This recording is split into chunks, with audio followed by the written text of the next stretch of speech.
Thank you, Presiding Officer. I have a special interest in the enterprise network, as the constituency I represent is the only one that straddles both Highlands and Islands enterprise and Scottish enterprise. So in my constituency work, I have to deal with both.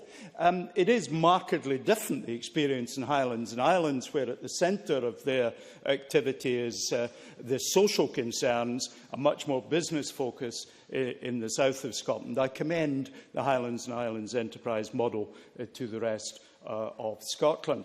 I want to just talk about a couple of examples from elsewhere that might inform the debate to some extent. Our English friends don't necessarily get everything wrong, I have to say that. My English granny, who came from the north-east of England, would not wish up there to hear me saying that down here. They are one of the areas in England that has suffered most from the Tories' abolition of the Westminster's abolition of the RDAs. One of the people I worked with when I was a minister was Andrew Adonis, the Labour Transport Minister at Westminster. A very effective minister he was. He is now working very closely with a group of local authorities in the north-east of England to try and fill that gap, produce economic reports, coordinate activities. And they're doing very well compared to doing nothing.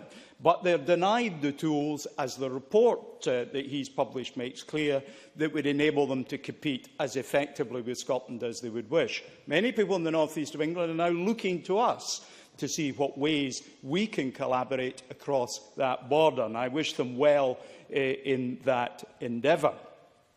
I want to just say a word or two about Brazil. Brazil is now part of the BRIC annotation: Brazil, Russia, India and China, the next wave of successful economies that are going to come through the world in years to come.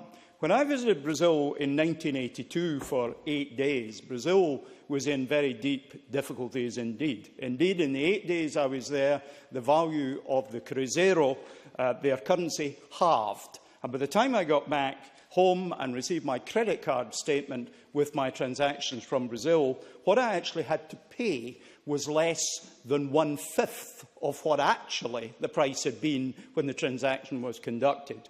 The economy was in a difficult place. But what the government there was doing was recognising that capital investment was essential to get them out of the hole in which they were in. They supported, for example, a university engineering course that, as an exercise, was designing a commuter aircraft. That project led to Embraer aircraft. And Edinburgh Airport, Aberdeen Airport, Glasgow, all our major airports, you now see Embraer aircraft operating regional routes around Europe. Now a successful company. So out of adversity, the right investment policies by government through its enterprise agencies leads to some successful outcomes.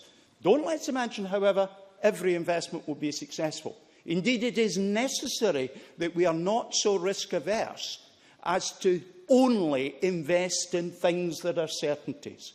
We must be prepared to take some of our money and put it into slightly higher risks than we might otherwise do. Some of those will pay off big style, and we should be prepared to carry the can for those that don't, but prepared to make those investments. Final minute. Presiding Officer, Tavish Scott took a pop at the references to The Economist. I'd say it's an excellent newspaper. My wife used to write for The Economist once a quarter, so I'm bound to say that. I do think it was deeply offensive to Scotland for them to put on their cover, in the edition that Tavish Scott referred to, a map of Scotland with the label Skintland.